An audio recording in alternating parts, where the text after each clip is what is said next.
Good afternoon. We'll give everyone a few moments to join us, and then we'll get started with our program. Thank you for joining us today.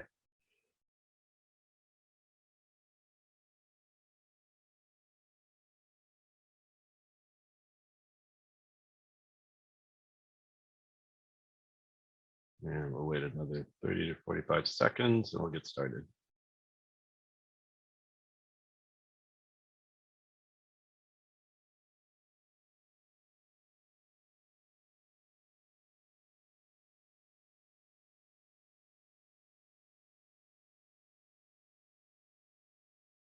Great.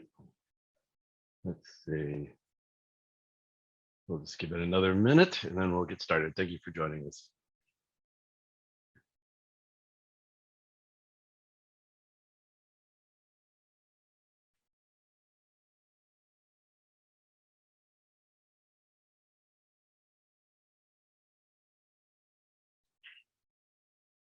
Those who are just joining us, we're just giving another little bit of time for everyone to join, and we'll get started.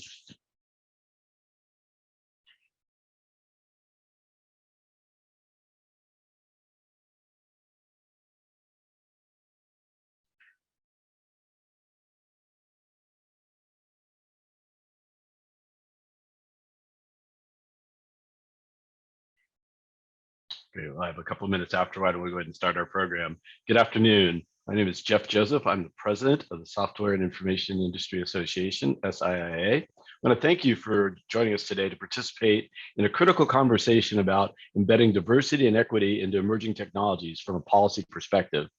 Our event is timed to align with Data Privacy Day, which was held last week. And of course, it's fitting that we have this critical discussion about equity as we enter Black History Month. Today's event is the first of a continuing series we will host across the year, exploring some of the most critical issues facing technology, innovation, society, and public policy. For those of you who are not familiar with our organization, SIA serves as the voice of the information industry.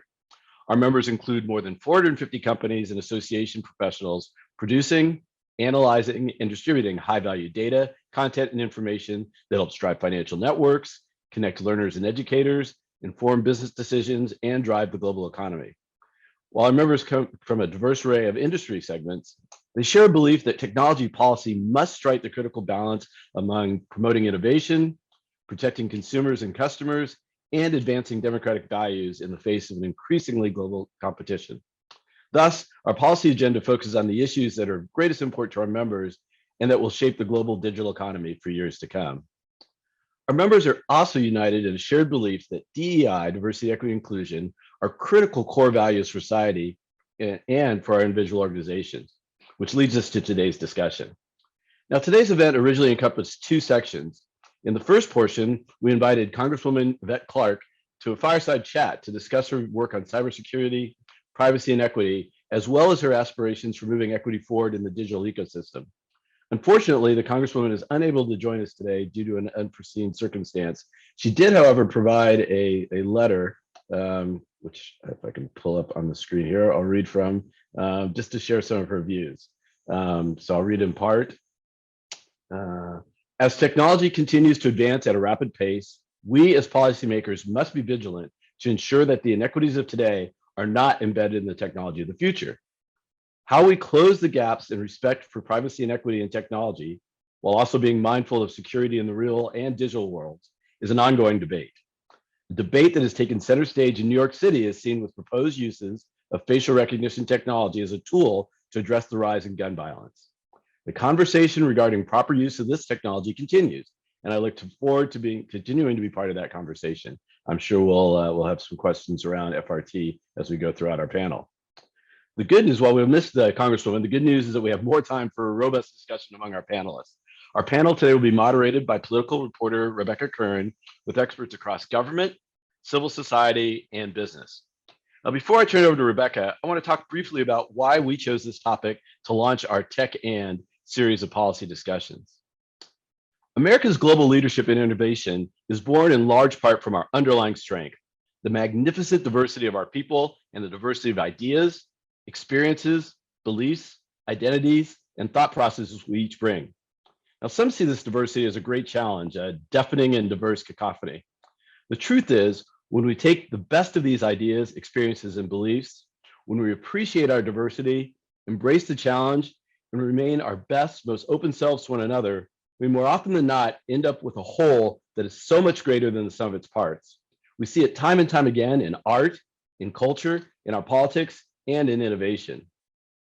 For too long, underlying inequities, racial biases, and discrimination have plagued our great nation and many communities across the world, denying too many the opportunity to contribute to and reap the benefits of the innovation economy.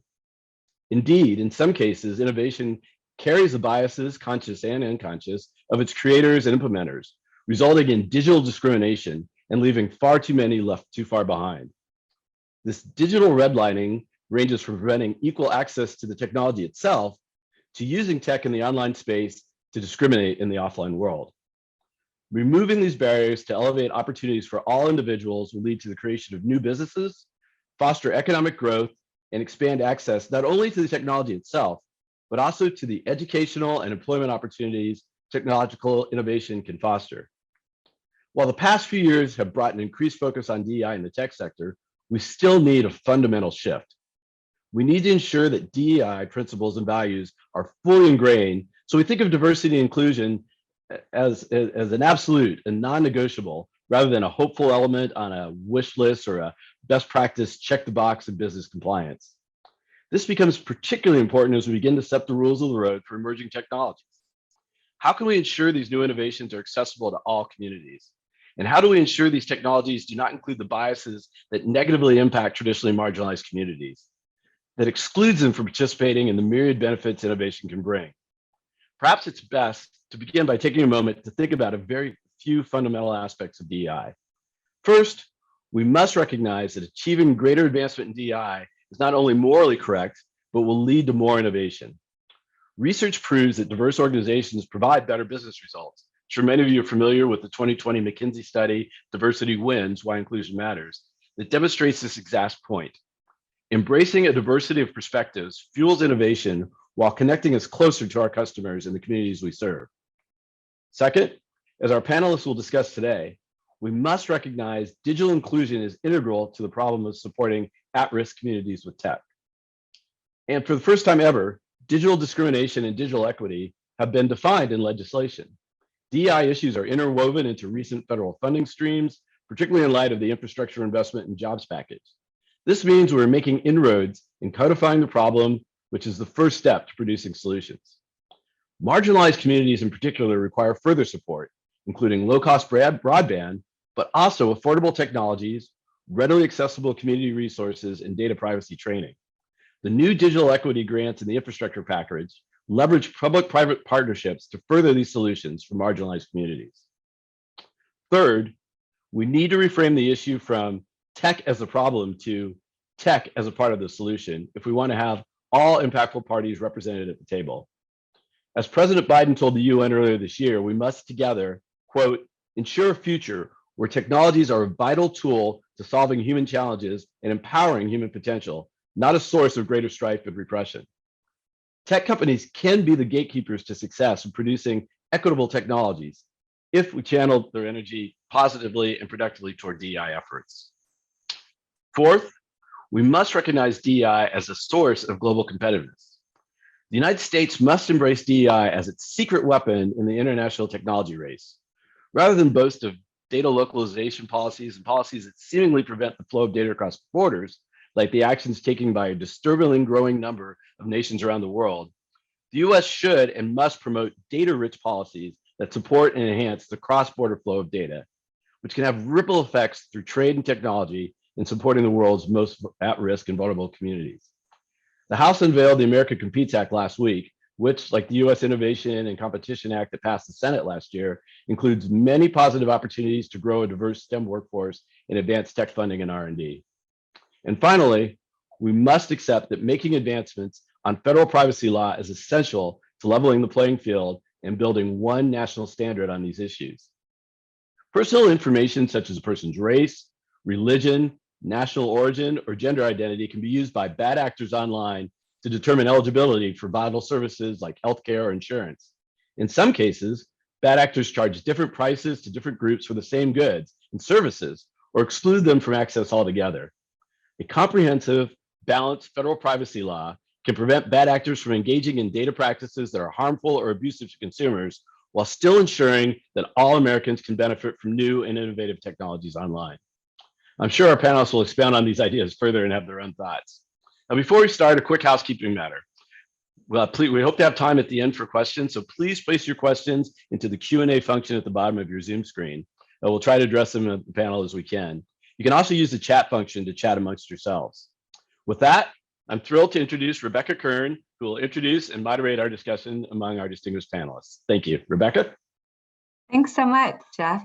We can have all of our panelists go on video now.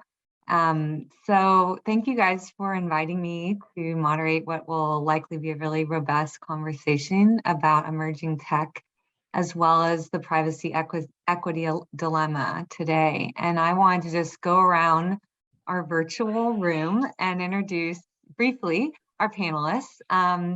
We have Cameron Kelly, a distinguished visiting fellow at the Brookings Institution, Lo Smith, a senior program manager at the National Digital Inclusion Alliance, Matt McMurray, the legislative director for Representative Robin Kelly, and last and certainly not least, Dr. Karina Chow, a global policy lead for emerging technologies at Google.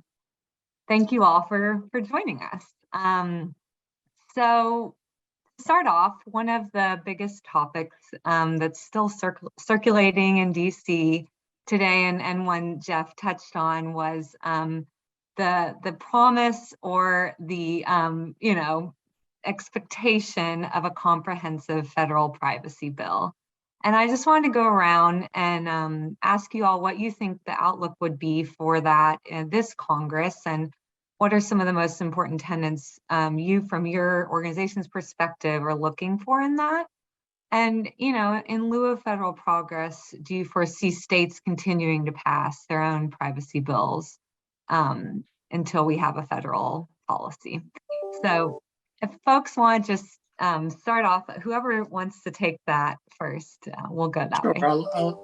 I'll jump in, Rebecca, since it's been a focus of my work at the Brookings Institution and looking at legislation and unfinished business for me from my time in the Obama administration. I would say, look, we've got, I think, a very narrow window at this point in this Congress. I think it's not entirely shut. Members of Congress have certainly come a very long way since those initial Facebook hearings in 2018. Both, their understanding of the issues, the challenges to privacy, and what's involved in privacy legislation. I think there's been a lot of convergence as a result. So if you look at the Republican, the Democratic bills, both in the House and Senate Commerce Committees. But, there still are some important gaps. And I think some political compromises needed to be reached on really preemption and private right of action. But more importantly, I think, some important substantive work still to be done on boundaries for collection, use, and sharing of information. That's really the heart of the privacy issues that we're dealing with. And the specifics of a civil rights provision. I think there's recognition that there needs to be civil rights protection in a privacy bill. Both Republican and Democratic bills have that. But the specifics still need work. But I would say, I think the stakeholders out there, industry, consumer advocates, privacy advocates, are ready to negotiate. It needs the political leadership to bring them to the table. Yeah, and I would jump in. I would say I'm not particularly hopeful that something might get done, but I think there's a small chance that something could happen. I always think back to 2014. We had data breach headline after data breach headline, and everybody in Congress said, we have to do something, and then nothing happened. And we're still waiting for a federal data breach law. And we have, unfortunately, 50 different rules in a lot of cases for different reporting requirements, which is exactly the fear that I hear from a lot of companies that could happen more and more as you see California and more other states are passing their own privacy laws. I think there's a few flashpoints that could maybe change this discussion. One of them being the Build Back Better Act. It included $500 million for a dedicated bureau within the FTC. That has obviously taken a little bit of a speed bump on the Senate side, but it also did ruffle some feathers on the Republican side, since we had been on the House side talking for over 2 years about going back and forth on a privacy bill. And last year, the staff draft was, or in the end of 2019, a staff draft was released kind of on the energy and commerce's priorities. Talks have continued, but things are a little bit slow. I think from the recent hearings, you can notice that both on the Republican and the Democratic side, there seems to be an overlap of specific consideration on maybe a narrower bill around just children. You could maybe get some bipartisan agreement and eliminate some of the more wide issues. But I will say that, you see the Facebook ads on TV calling for DC to regulate them. And there's definitely pressure mounting. I know I'm tired of seeing those ads. And the Congresswoman, I work for Congresswoman Kelly, and she testified before the European Parliament last year on transatlantic cooperation on artificial intelligence. And I do fear that if we continue to wait and we don't act on privacy, we don't act on AI, that we're going to find ourselves looking behind at what the EU is already going to do. They moved ahead on GDPR. They didn't wait for us. I don't think they're going to wait for us on AI. And the longer it takes us to do privacy, the less goodwill we're building across the Atlantic with our allies to show that we really take privacy seriously and issues around bias seriously as well. Karina, do you want to weigh in? I know Google's called for a federal bill, so. Yeah, I'll definitely defer to Matt and Cam on how likely this is to pass, but I'll say in terms of how important it is, Google's definitely called for federal privacy law for over a decade, right? For all the points made, clearly it's important. Can we come together, and find common ground around access and deletion, around data minimization, individual control? These are all really important, right? And even as the federal government is trying to act, right, all of the states are kind of pushing forward their point of view. Europe and other jurisdictions are pushing forward their point of view. So to the degree and the ability of the kind of federal government to act together, that would be really good. Maybe one other point I'll stress is just to emphasize privacy and privacy regulation, federal legislation, privacy is really an opportunity for innovation as well.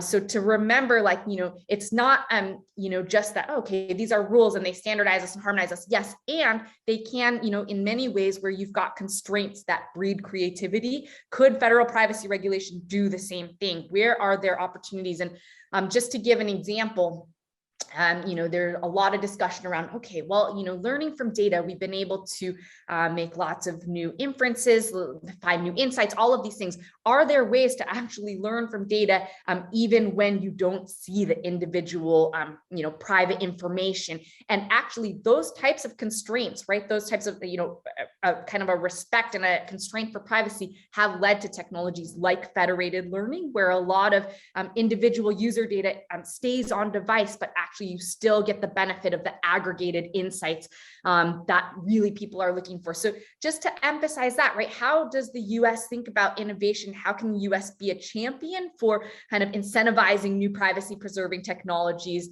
supporting R&D, sharing information around, case studies? The US and UK recently announced a partnership on prize challenges for privacy enhanced technologies. This is the kind of leadership I think the US could really show.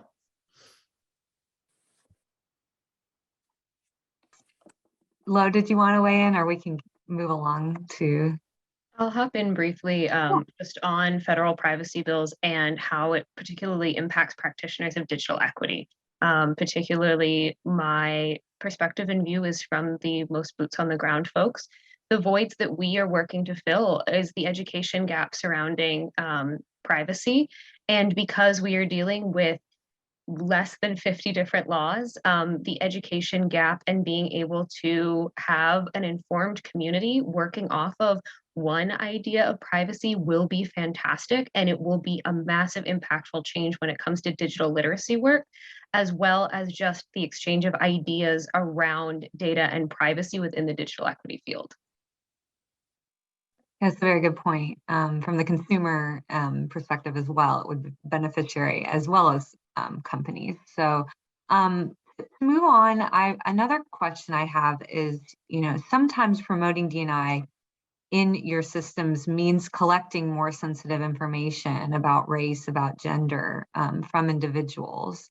How do you envision balancing those efforts to prevent discrimination and promote diversity while also protecting personal data and trying not to collect unnecessary or additional personal data and ensuring it's private? So that's kind of some would say a dilemma, but maybe it's an opportunity. So kind of curious how you guys view that from your organizational perspectives.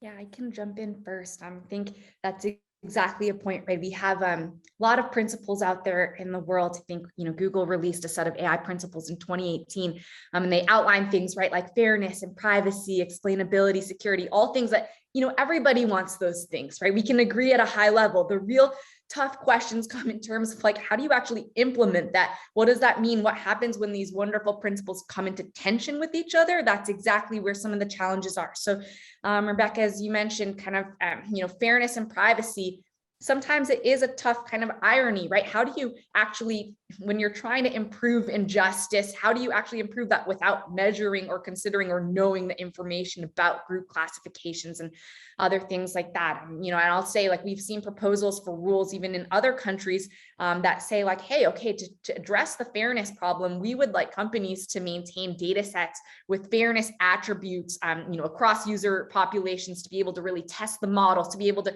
show that you're being fair. And that's in direct tension with kind of privacy rules that are outlawing or discouraging the collection of those exact data sets, right? And so that's something that we're really grappling with. I'm curious to hear from others, how you think about approaching that. I would say, at least at Google, there's a couple of ways that we've tried to approach it. The first is technical solutions that go around this, right? So instead of actually maintaining some sort of database that has all of this, private and sensitive, user classification data, what are technologies that we can use? Like I mentioned federated learning earlier, differential privacy that kind of blurs and adds some anonymization in there, other technologies, so that like your self-identification and all the inference that only happens on a device, but your models, all of the insights, so that you're actually measuring how fair are these models, how fair are these systems.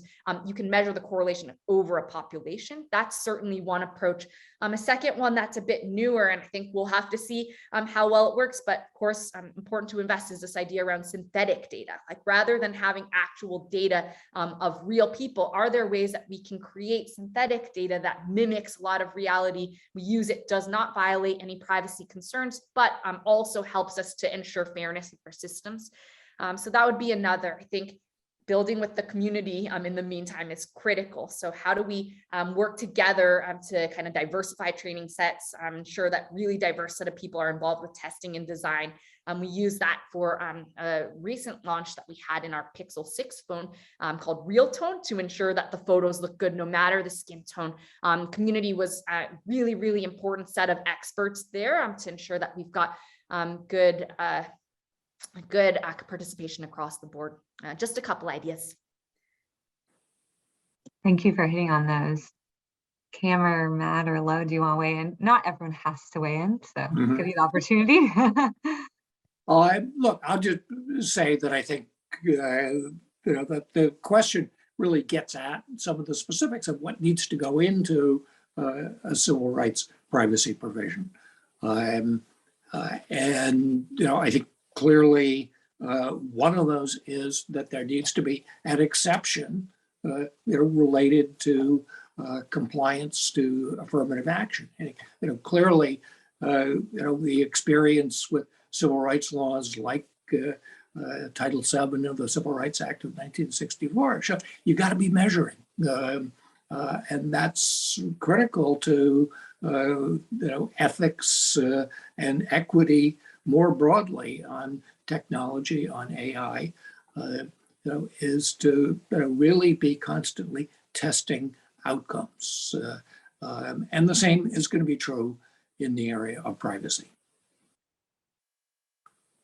And when it comes to some of those identities, often in our sphere of practitioner support and community power building, It's the allowance of having a community be able to self-report rather than requesting that a data set is provided by that ISP or whoever may be in question with regard to digital redlining. Instead, allowing the community to say, this is who we are and this is what the impact is.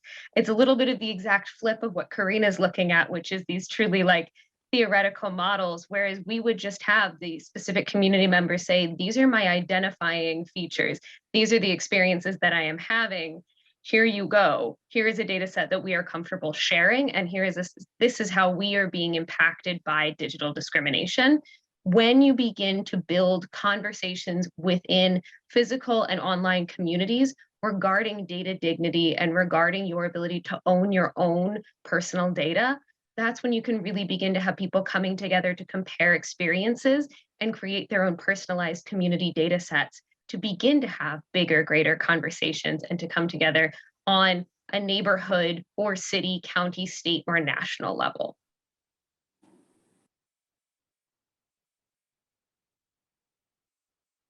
Great. And And you want the to go only back? Yeah. thing I would add is, the importance of transparency and understanding for the consumer, because, you didn't ask me to plug this, but Politico had an article, I think a couple of days ago, about how, a mental health service was creating a nonprofit that it was sharing data with. Obviously, a lot of troublesome issues in their other nonprofits that you hear about that have similar kind of questionable data practices, and people don't always know what's being collected, how it's being shared afterwards. So I think being upfront so that the customer knows how their information is being shared is really important as well. Right. Yeah, that was my colleague, Alex, who, and then the crisis text line ended up severing that relationship with that for-profit side. So obviously they're shedding light and sunlight into these issues can make a difference, clearly. And so transition, I mean, Cam's mentioned this several times, and it is a strong proposal in several bills, is to create a specific office of civil rights within a new data agency is being proposed in several bills, but some could envision it existing maybe within FTC or an existing federal agency to address discrimination and in the digital space. So curious kind of your specific views on creating a new office specifically to address digital discrimination and digital redlining, and if you think FTC has the existing authorities to enforce those proposals. It's Democrat bills right now, but you think that could get bipartisan support down the line? Sorry, directed at me. I can take a first Everyone, stab at it. I know Cam has mentioned this as well, so please, everyone who wants to weigh in. I think, the FTC is probably the best place to house it. They have a lot of technical experts already. They need significantly more resources, significantly more staff. I think all the agencies, Office of Civil Rights, like handling those issues, they're doing yeoman's work right now, and it's going to be a little bit of transition until we get probably a more centralized office. But a lot of times, every agency doesn't have the expertise or the technologists to do that work, and so I think having one kind of centralized office would probably be more useful.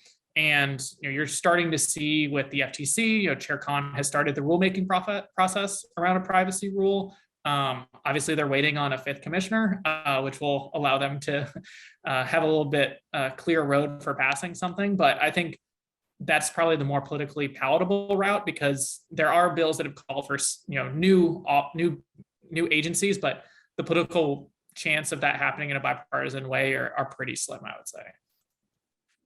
Yeah, I agree with Matt on the FTC as being the way to go, both for the political reasons that he talked about, but I think also the substantive reasons. I mean, it has a history of 20 years of dealing with privacy issues.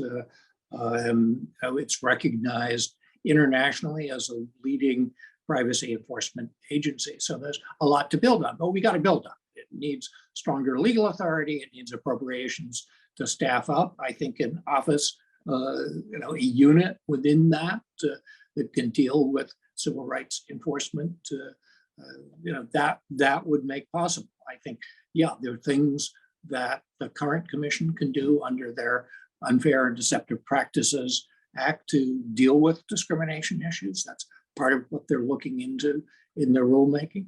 But that's a long road.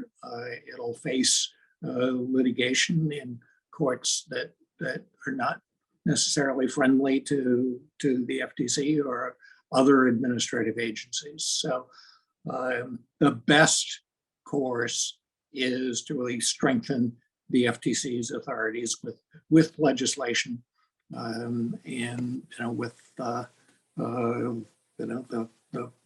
people and the funds to get the job done.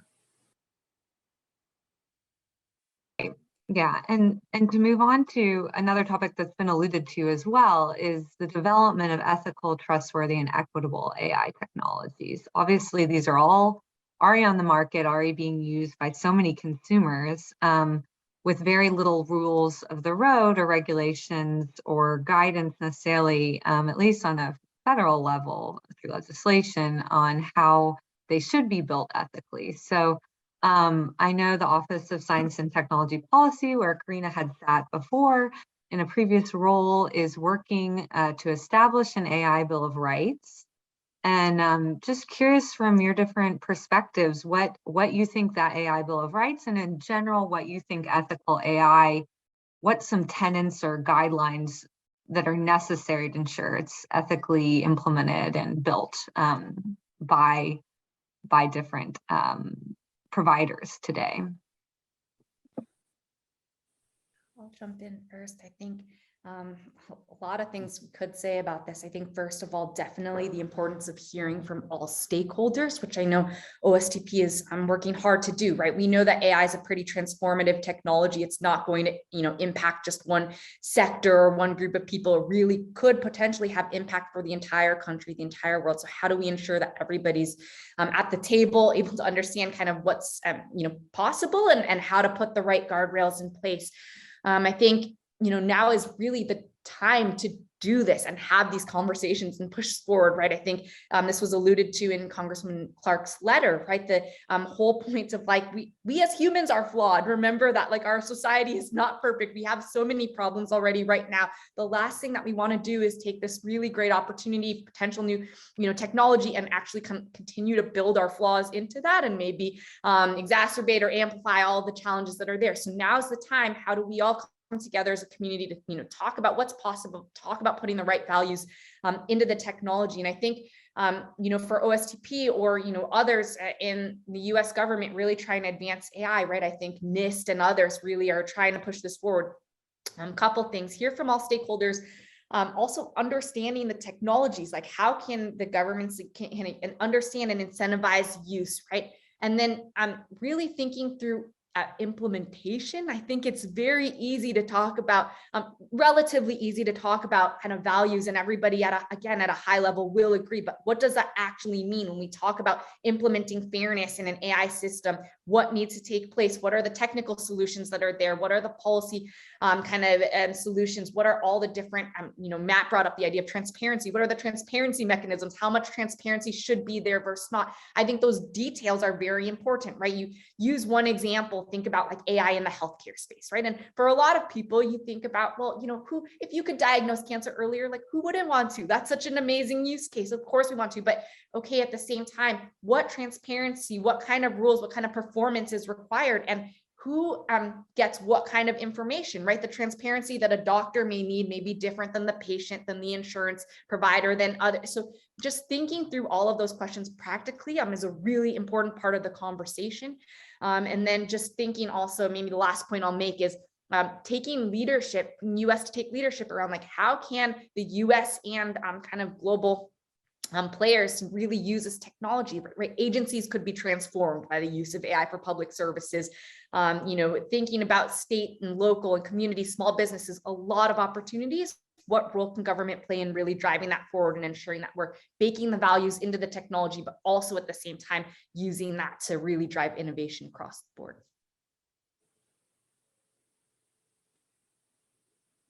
Yeah, so I would say I think the OSTP Bill of Rights process is a very important step. I think the opportunity to ask a lot of the questions that they're asking about what's going on out there in terms of biometrics and other applications of AI, and really get into issues that Karina's brought up, about how it's being applied, how it's being measured, what data people are using. Because I think there's so much that we don't understand. With engineers don't fully understand what the inferences, what the decisions are that are their machine learning is producing.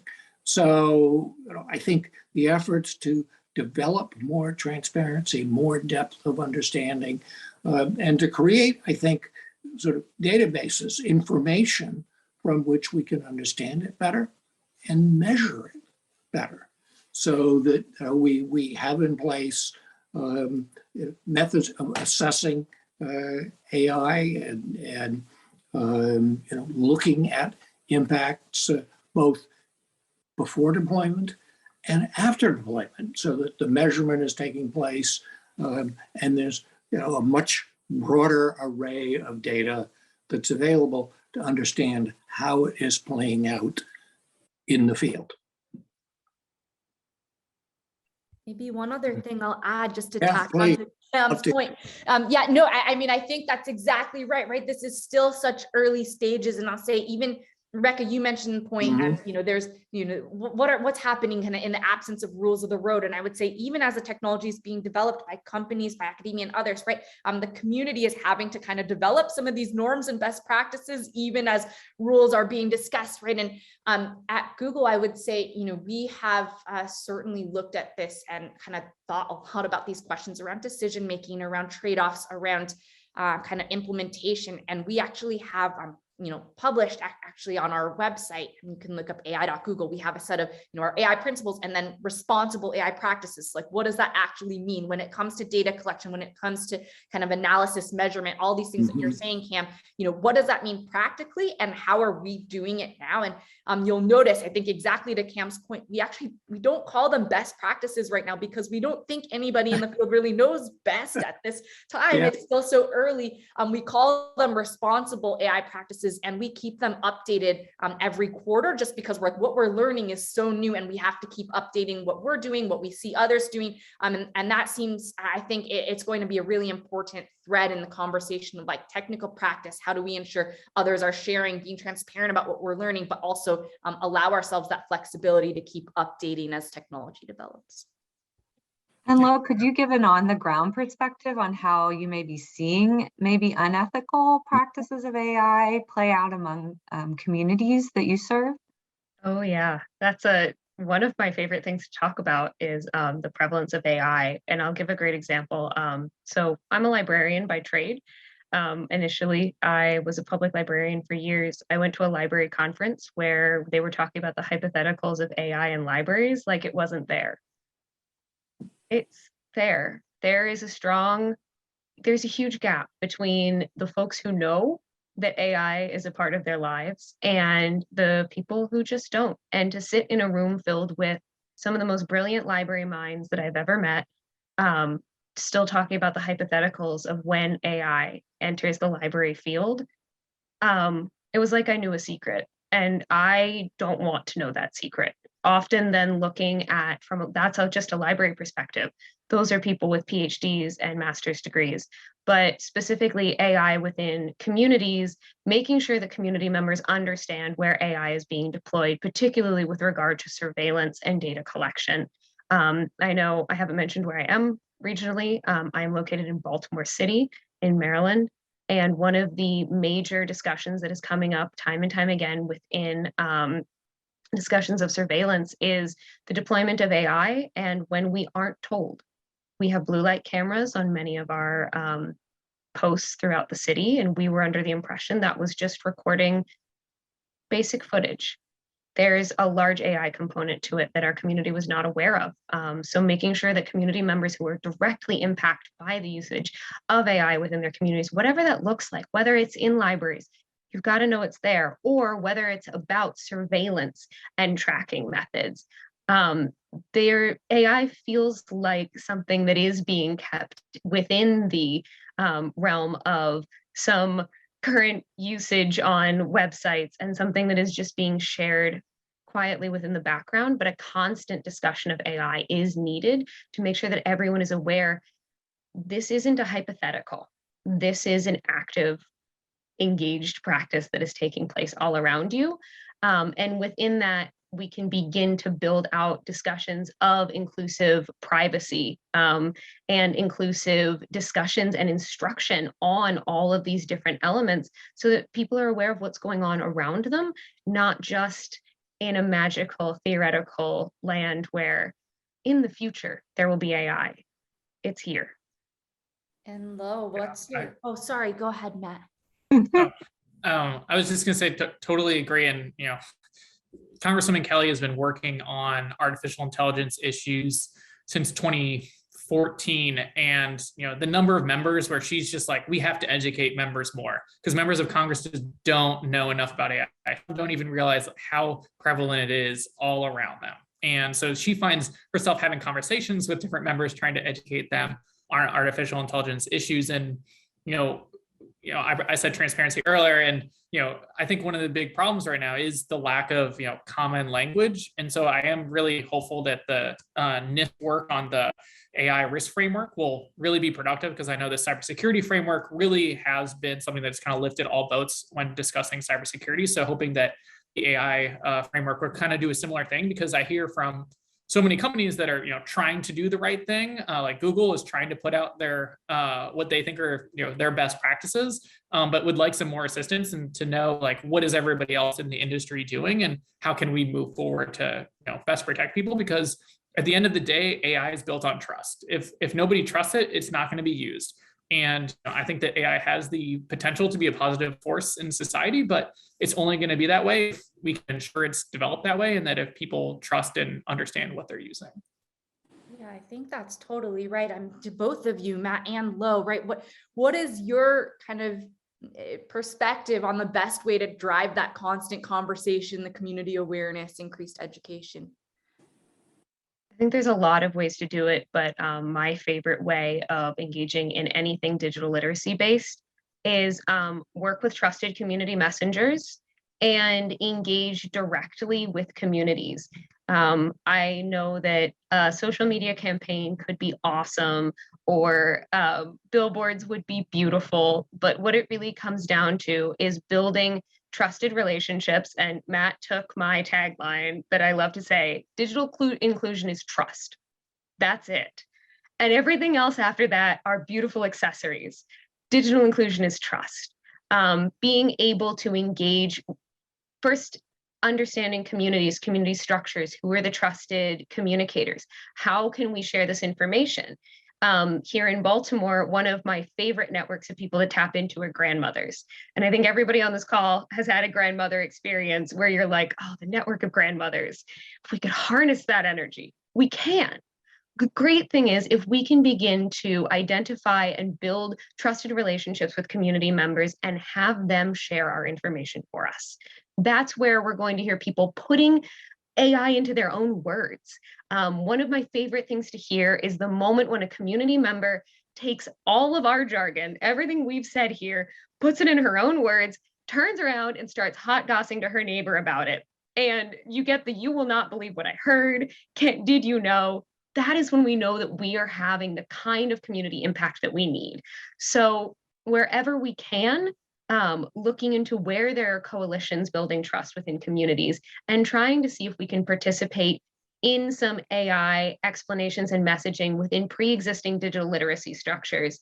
We have digital navigators, which is a program near and dear to my heart, out in the communities, having them bring this up very casually, not catastrophizing AI as well, not making it too much of a frightening topic, and also making sure that other folks who are in our communities interacting with it, public librarians, healthcare workers, are able to accurately discuss it in a way that doesn't make people standoffish, helps them to find their own language for it, and encourages more communication on it beyond just, oh gosh, the computers are watching you. I was talking with some people about the movie from the 80s War Games today.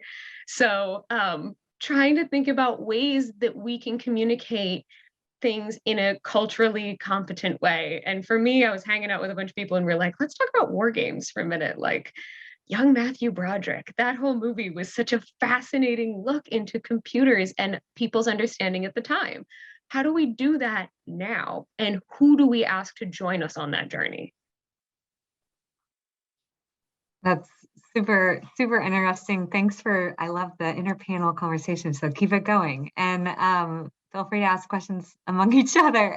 One we have from the chat on this topic is, how does the panel feel about data subjects or individuals opting out of AI data collection? I mean, Lo, you mentioned this. I mean, I think a lot of individuals feel like they have to consent or give their data, but I mean, even with GDPR and CCPA, in effect, we're seeing a lot of more, you have to accept or you can block cookies, right, on your website, so they will not track your data from page to page. How do you convey that? I mean, I can go to each of you, but Lo, you were most recently speaking on this. Like, how do you convey that to the community that you don't have to give your data? Like, it is still a choice. I mean, in theory, when there is a choice given, how do you explain that you don't have to give it if you don't want to? So I try to help people to understand their personal data as a part of themselves. So it's like your shoes or your signature haircut. Your personal data is something that is a signature part of your existence, and you are allowed to decide how it works. And you are allowed to make as many choices as you would like. One of the conversations that I will often have with folks who are a little bit more concerned about their personal data online is just a reminder of how important are we some days? Are we an ambassador to another country, or are we just a high school English teacher? So thinking a little bit about our data as a part of us, is our data Kim Kardashian's jewels? If it is, we may want to think more about how we don't opt into things, how we're protecting ourselves. And if we personally feel like that is how our data feels to us, we need to find ways where we can reject cookies, where we can decide not to download that app, where we can do a little bit more research. But also to feel comfortable knowing that at some point you become an anonymous part of a data set. That when the camera pans the crowd down at M&T Bank at a Ravens game, you're just another face within that crowd. And how do you feel when you are projected onto TV? So these are some of the ways that I like to help people to conceptualize their own personal data and allow them to really make those choices. I also have a background in public health research. And so one of the things that we think about when you opt out of being a part of a data set, this is something we talk about a lot when it comes to really unique identities within public health, is also just everyone brings a unique perspective. And especially when thinking about AI learning from us as people, there are some things that AI will learn from me that they will not learn from anyone else. And am I willing to open myself up to the possibility of improving the world for others around me, possibly in a way that makes me slightly less comfortable? We talk about this in public health, of participating in some studies that may bring up some things that are a little uncomfortable, or having to reveal some parts of your identity that are less than ideal to share with a stranger. That's exactly how I think about asking people when they want to opt in or opt out, even when talking about just when we go all the way back to one of our earlier questions, participating in those data sets and being willing to say, I am a disabled queer person living in this specific area, and here's how I am being digitally discriminated against. While you are doing to do great things for other people in your community, are you comfortable being that representation within that data set? And that goes back to the diversity and inclusion aspect. If you take yourself out of that equation, we are capturing less diverse data. It's a tough one. It seems very individualistic, but does anyone else want to weigh in on broader protection? I would say to the question, opt out of AI collection for what? Because there are lots of different applications, as Lo talked about. In some places you may want to disclose that you're disabled or queer or African American or whatever. I think we all make those kinds of choices. And you look at the California privacy law, it allows people to opt out of advertising. Advertising in today's world, in digital advertising, is basically AI. It's the ad tech systems, drawing inferences about who's online and matching up buyers and sellers in milliseconds. So that's great. There are other places where I think we want to encourage people to share. And fundamentally, it is about creating a system of trust, as we've talked about. So, the key objective, whether it's for AI, whether it's for privacy, has to be that people need to be able to trust that their data is being used in ways that is consistent with their interests. And, that's, to me, what is at the heart of the equity and civil rights discussion for privacy. That you ought to be able to trust that your personal information is not going to be used in ways that are against your interests. It's not going to be used to discriminate against you.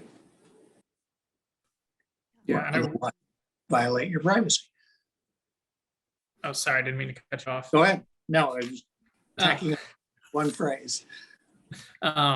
Was just gonna say it's also important, it's everybody's choice, but they should know what they're signing up for as well. And I think, no one's reading a terms and conditions checkbox. You're just gonna check it and move on. I think one of the big things for Congressman Kelly when we were having the discussions around, the privacy bill and sharing drafts back and forth between Democrats and Republicans was making sure people understand what they're agreeing to, that it's in common language. We explored, would symbols be helpful? So that consumers can look at a symbol because they're not going to understand what the legalese means for what you're agreeing to give over. So I think that's also a really important part of it, so that people can make their own decision, knowing kind of what they're deciding. That takes education, and it's not the easiest thing, but I think it's an important element as well. Yeah, I think to that exact point, right? And how do you think about potential kind of clarity of explanation, but also intentional data collection? So one of the things that we noticed, going exactly to this point, probably 4 or 5 years ago, there were a lot of image data sets, public data sets that were out there that Google, we were using to train our own systems.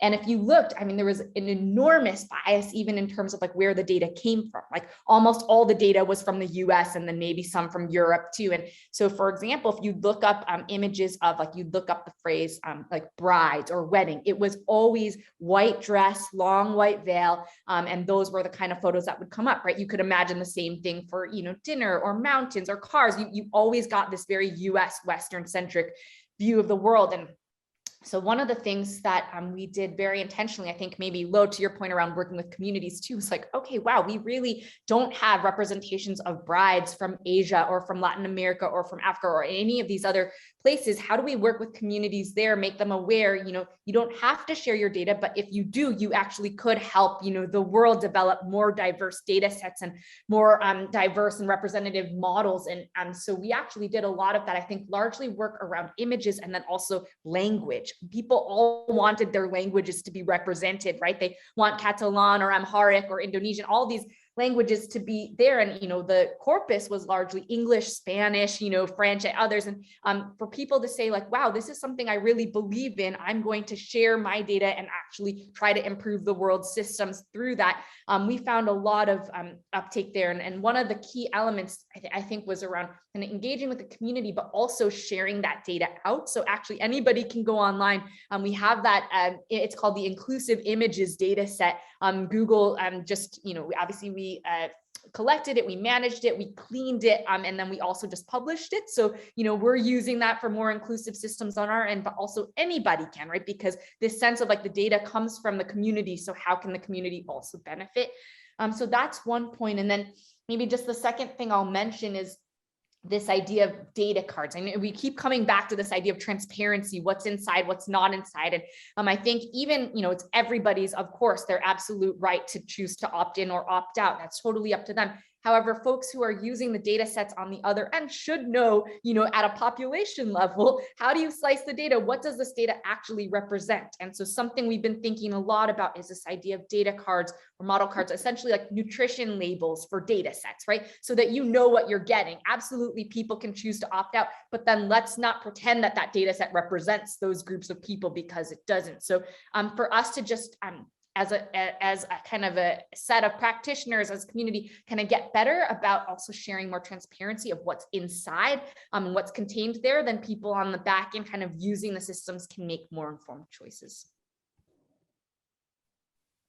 I would say transparency works all around, right? So users may be more willing to provide data if they know transparently how it's being used, and then reverse on the other side too. So and we have a few questions in the chat, and I think anyone can weigh in on them.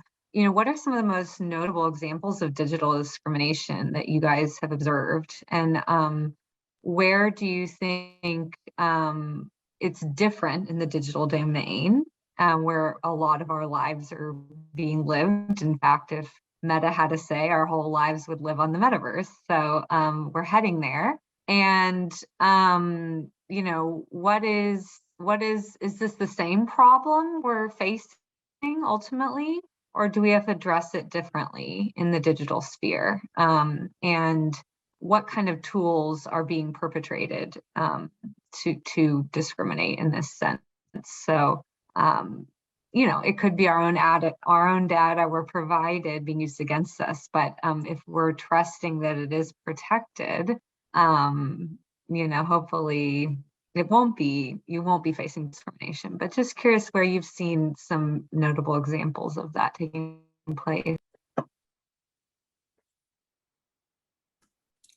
I can go first. I'm sorry to throw Facebook under the bus twice in one panel, but I would say they might have the most notable. They had a advertising feature where you could advertise housing and you could search by affiliation codes. So you could show it just to white people on Facebook, or you could show it just Asian or just African American. And so I believe it was the Fair Housing Alliance launched a lawsuit against Facebook for discriminatory practices and violating the Fair Housing Act. And I think that was a pretty clear, I believe they settled on that. I believe it was a pretty obvious example, kind of where real world discrimination was translated very easily into online discrimination. And it's not always that plain, but I think that's probably the most high profile one that comes to my mind.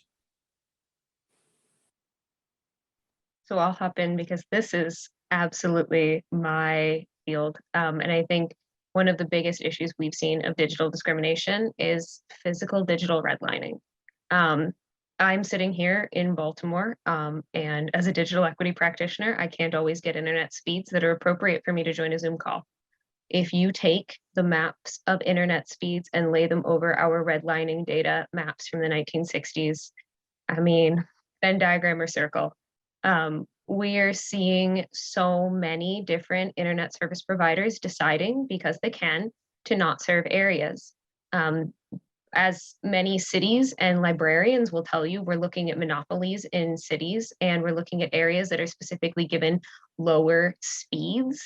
And those areas are predominantly low income and brown and Black neighborhoods.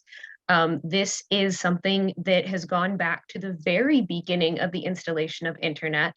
I remember 10 years ago moving into my neighborhood, I was one of the first people to have internet installed. It took 3 weeks from the day that I moved in to the day I was able to actually connect, because there was no infrastructure here for it. We are seeing entire areas without fiber. And these are urban areas. Often when people are thinking digital discrimination, rural digital divide, rural disconnects come up.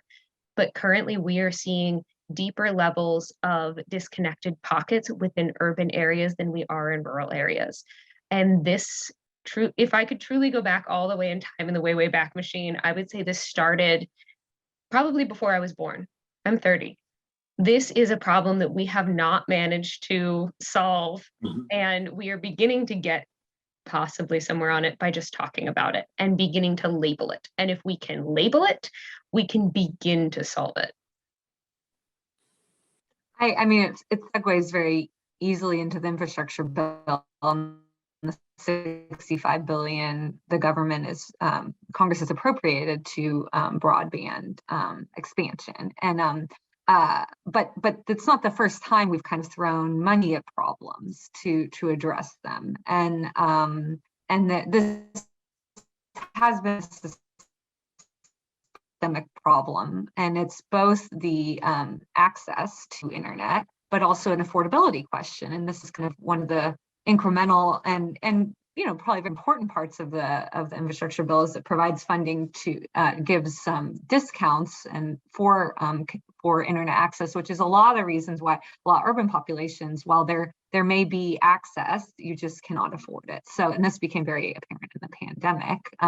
The digital divide became really apparent. And one part that Jeff referenced at the beginning was this $2.75 billion for digital that funded a Digital Equity Act. It was a bipartisan bill that had to do with digital training people how to use the internet, which is also an access and a diversity and inclusion issue often as well.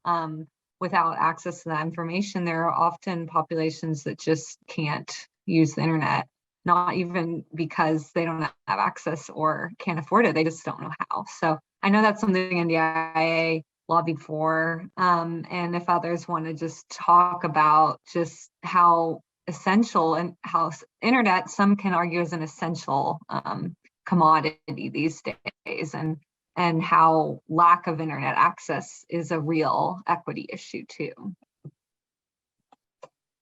Yeah, look, it's hard to argue otherwise. 2 years now into this pandemic, where everybody has really depended on their online connections.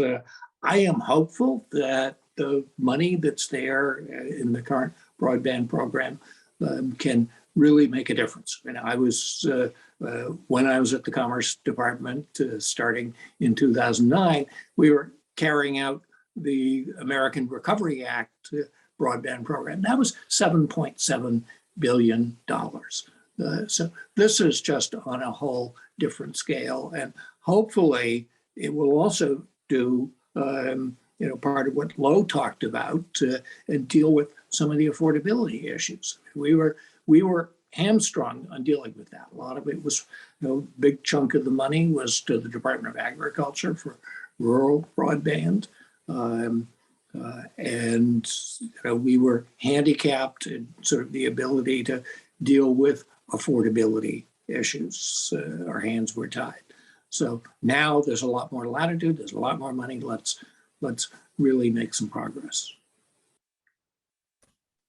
Yeah, and I'm interested to hear Lo's perspective on the ground, but I think the program is pretty well devised as well, where it's kind of sequenced, where first states have to come up with plans. How are they actually going to use the fund? Then they get the funds, and then there's a competitive grant process. So, if you're a community that wasn't able to get access to the funds through the state, you can apply directly to NTIA. And I think that's a wonderful way, because a lot of times, there's different politics in different states and different cities as well. So I think that will really help bridge the gap, hopefully being in sequence, having it be a very thoughtful process. One of the things that we're also particularly excited about with the Digital Equity Act funding, as well as the broadband funding, is being able to address the issue of adoption. I think we talked about access, we talked about affordability, but there's another issue there, which is adoption. While there may be free internet, one of my favorite panels, honestly, to plug my own organization, I left public libraries and I joined NDIA because I saw a panel called "Why People Don't Want Free Internet." It broke my brain, and it converted me from a librarian who thought I could fix the world to a digital equity practitioner who just needed to help. I learned about all of the reasons people do not adopt free internet.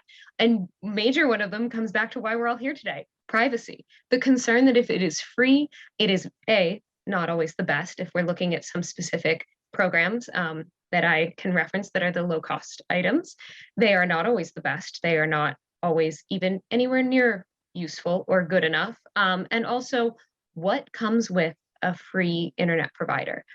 what data is being collected. And when you take something that is free, you lose your control.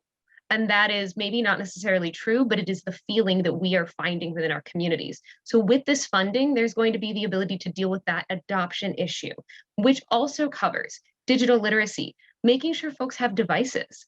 I have installed internet in homes, crawled around on a rooftop in the freezing cold of January, putting up poles, running cables, only to get inside and have them say, well, this is great. We can now connect our smartphones.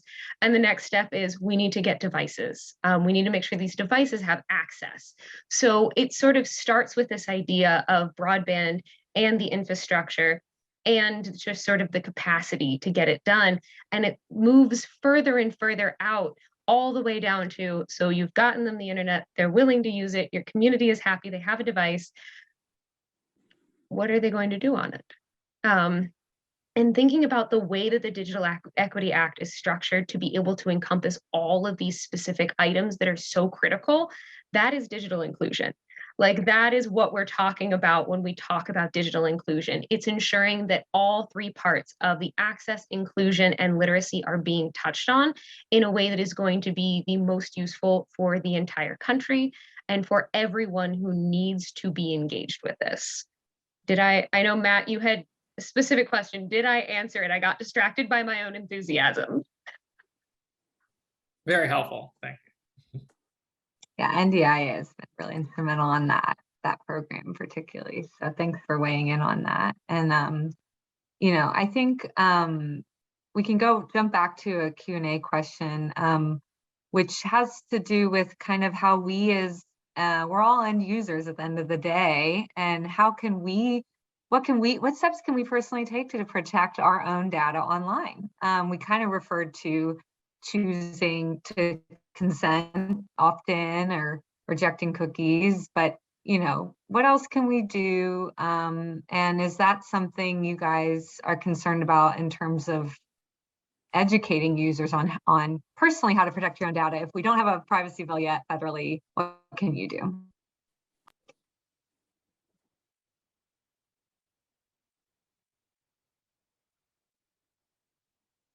So I will jump into the world of, as a digital literacy practitioner, as someone who talks about this to everyone. Some of the best recommendations I have about our own privacy online is, as I described it earlier, thinking about your data as a part of you, is doing a bit of an audit of your life. Take a look at what data about yourself you are concerned about and what you would like to protect. Take a moment to think about what's available online.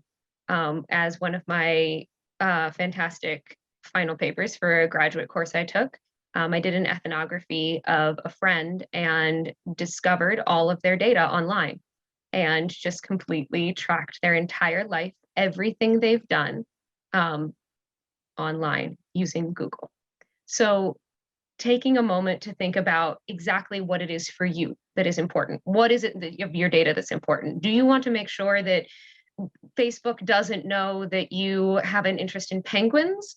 Or do you want to ensure that your cell phone number is not online? And I think that thinking about our data in different levels, almost as like little rings expanding, where do you want them to stop expanding?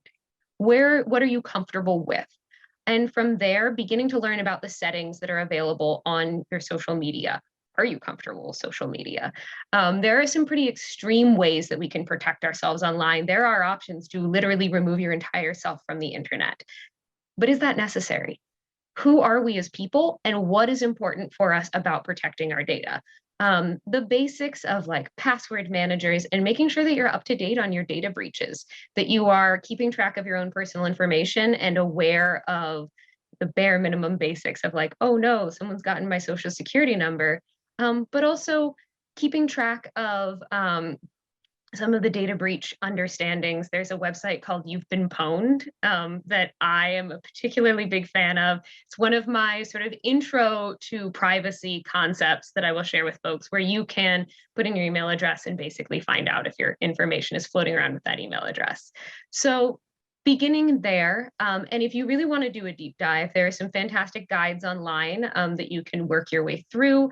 But as we go forward in life, I think there are a lot of things that people already know about us. And so in the recent discussion of whether or not to download TikTok amongst my friends, I decided I'm downloading TikTok because I'm aware that there's a certain level of information about me online. My photo was posted on LinkedIn with all of my fellow panelists. My name was out there. My resume's online. You know my alma maters. There's a certain amount of information out there about me at all times. If I didn't want that out there, I could take care of it, but it's always up to me to make sure that I am choosing where the rings of information stop expanding online for me. Yeah, well, I'm with Lo on that. But with me, it's Strava, not TikTok. So I can go running with you, Cam? You're telling me if I get on Strava, I can find your running route and we can meet up? Cycling, yeah, but Even better, I'm faster on that. yeah. Yeah, so accepting, all of the privacy implications of that, but there's benefit that I get from that. But, at the end of the day, look, this is very challenging. I mean, what Lo outlined is a complicated process, and, not everybody has the level of digital literacy that she has. I liken this to, the famous Lucille Ball episode where she's on an assembly line. And now with being the Ricardos, it's a little more contemporary reference, but with YouTube, anybody can see it. She's there, packaging candies, and the assembly line keeps speeding up, and she's trying to put them everywhere. And she turns to her sidekick and says, "I think we're fighting a losing game." And that's fundamentally where we are with data and with privacy. That is why we need a privacy law to put some normative boundaries around collection and use and around our own expectations of how that data is going to be used. So it's not a losing game anymore. Right. Yeah. And, to go back to some of the questions I was going to ask earlier and segueing into Representative Kelly and Representative Clark are both co-chairs of this racial equity working group in the House. And this was formed in 2020 and pretty recent. So, but it came about when we've been seeing more and more disparities and discrimination being faced in the digital space. And I wanted to see kind of what core pieces of legislation she wants to work on. They highlighted a list of, I think, 40 bills before House C&C, but any in the digital space that you think will get traction in the year? I mean, no one can predict Congress, but where are her priorities? Yeah, thanks so much. It started in June 2020 with George Floyd. Lots of conversations, were happening at the Judiciary Committee. What could be happening, but with the Energy and Commerce Committee, the jurisdiction is so wide that it touches so many people's lives in so many different ways that Congresswoman Kelly and Congresswoman Clark thought that Energy and Commerce should still be leading the way on racial equity. And so they formed the Racial Equity Working Group together with all the subcommittee chairs and with the sign off by Chair Pallone. We started kind of meeting and talking about what ways we can highlight equity issues. And one of them is a lot of bills get introduced and sometimes equity is a side component or a secondary. And we thought that we should be highlighting bills, and we asked and wrote a letter to Chairman Pallone to hold a hearing at all the subcommittee levels to discuss equity issues. And some of the bills specifically that we highlighted were the Consumer Digital Equity Act and also the Algorithmic Accountability Act, bills that are going to increase transparency and kind of put the conversation at the forefront. And for Congresswoman Kelly specifically, she introduced the Consumer Equity Protection Act, which would form a task force within the FTC to really talk about how, from from competition to also consumer protection, what are the issues around equity that, they can kind of be the house within the FTC where experts can go to and talk. And the other issue would be the evaluating disparities of telehealth. As was mentioned before, health and tech are only getting more intertwined as time goes on. AI is only being put into more health products. More data is only being collected for more products. And so looking at, with the explosion of telehealth during the pandemic, how is it being utilized? What type of communities are utilizing it? Is there trouble with getting access to it? Is it being equitable access for all communities? Really important conversations that we want to start having now if we're going to maybe extend the telehealth waiver that currently exists for reimbursement. I would also say that Congresswoman Kelly, having worked on, she's the chair of the Congressional Black Caucus Health Brain Trust and has really been a leader in a lot of health equity issues. And one of the things I saw in the chat for a question was around IoT devices. And she passed into law the IoT Cybersecurity Improvement Act last year, and it sets baseline standards for IoT devices. And one of the things is you can't use the same password. You can't have default passwords. So that's one thing that will help address it. But when we were working on this bill, one of the things the Congresswoman heard was, someone was working in a hospital and said, we have more and more medical devices that are getting connected to the internet. We are not IT experts. We're just trying to handle the patients that are coming in. We don't have the extra funds to do it. And so Congresswoman Kelly's been working on a bill and will hopefully be introducing next month the Healthcare Cybersecurity Improvement Act that will give resources to hospitals and health centers so that they can increase their cybersecurity and kind of raise the level for all health practitioners. Because, as a consumer's data, you saw ransomware attacks all over the country last year, and everybody's worried mostly about their health information. And so ensuring that, different hospitals can protect customer data is going to be so important moving forward from the Congresswoman's perspective.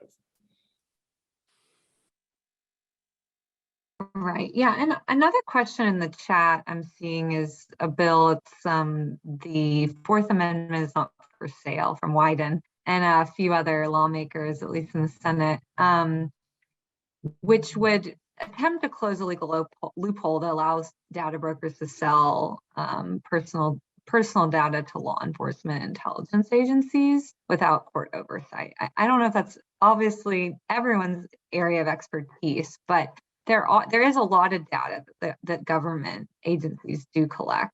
And, absent legislation, states may be proposing bills to address this as well. So I'm just curious if you think that's an important topic to address with how, data brokers collect and sell data, and if that should be regulated on a federal level. Seems like there's bipartisan support on that. Yeah, happy to come in on that. I think that is Go ahead, Cameron. Area to deal with. I mean, I think the fundamental issue that motivates it is the purchase of mobile location databases, which enables essentially an end run out of around the Supreme Court's decision in the Carpenter case that in order for law enforcement to get certain tranches of mobile location data, they had to get a warrant. If they went to AT&T or Verizon or any of the carriers to get that. This way, they have the data on hand, and it expands to other areas. We started out this discussion talking about facial recognition. There are lots of databases that they've accumulated there, and in some cases are deploying deploying facial recognition systems in non-transparent ways. So it is a loophole that we ought to address. And I think the question said, yeah, seems like a privacy violation.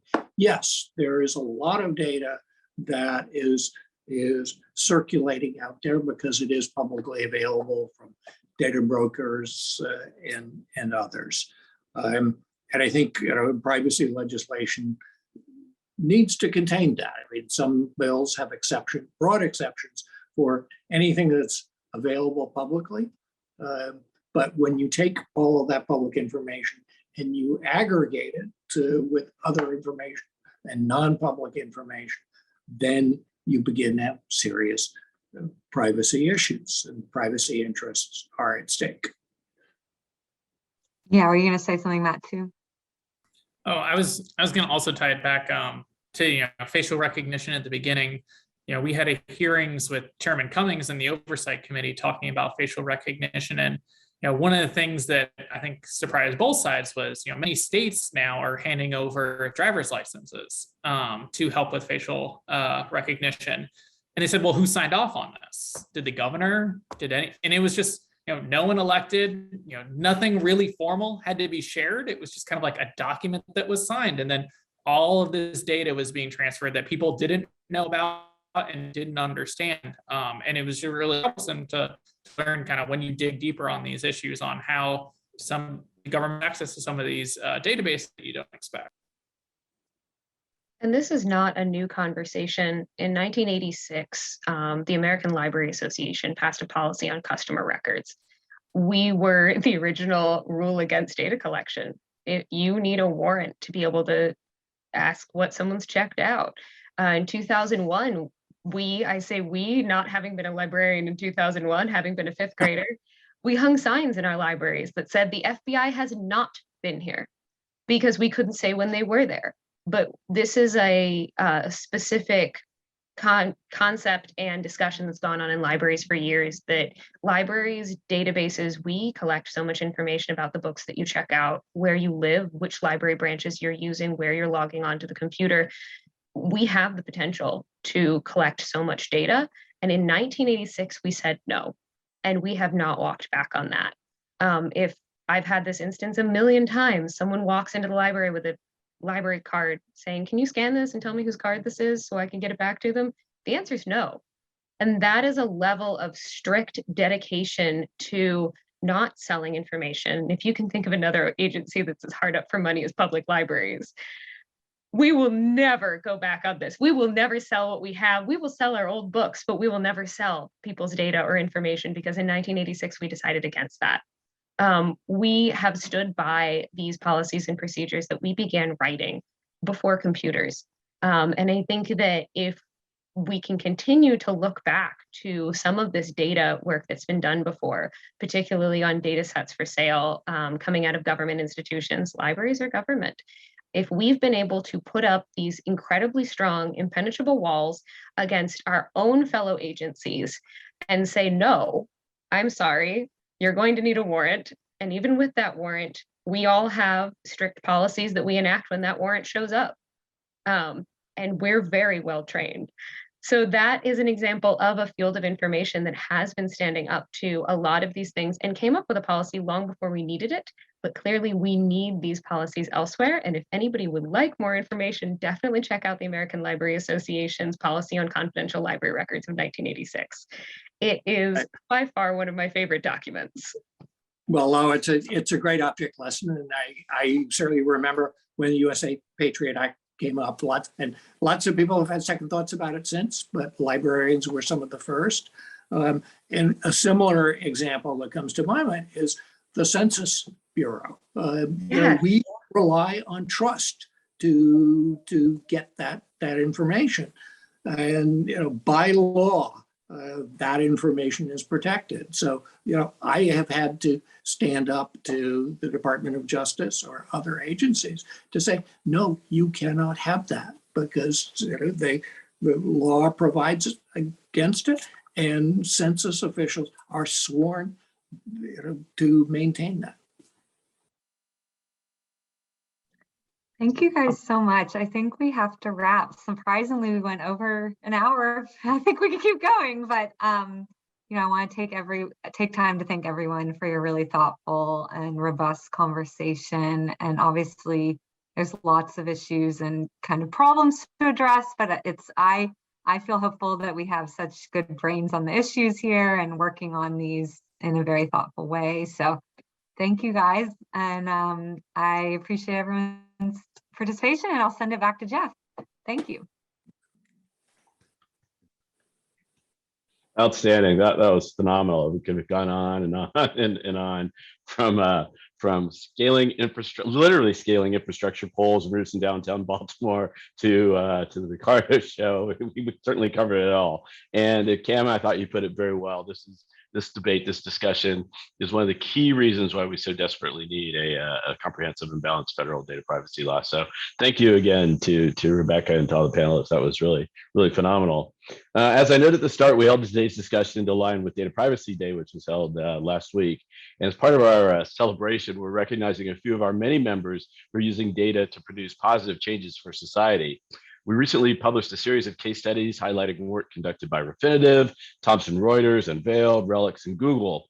These are just a few of the companies who are using data-driven practices in interesting ways, from using third-party data to fight financial crime and stop money laundering, finding missing individuals through advanced crowdsourcing data practices, to using AI and machine learning to advance sign language for the disabilities community. And you can find more on our site, www.sia.net, sia.net.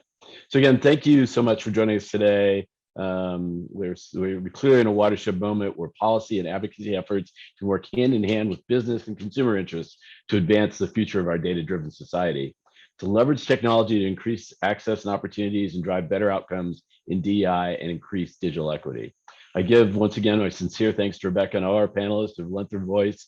Clearly there's some great minds, as Rebecca noted. We're sure to build a consensus if we put all our heads together. I also want to quickly thank our team at SIA and everyone who provided support in making sure this event came together smoothly. And finally, please be on the lookout for information for our next Tech and event, and feel free to reach out to us at any time to learn more about our policy efforts and SIA more broadly. So thank you, and have a wonderful rest of your day.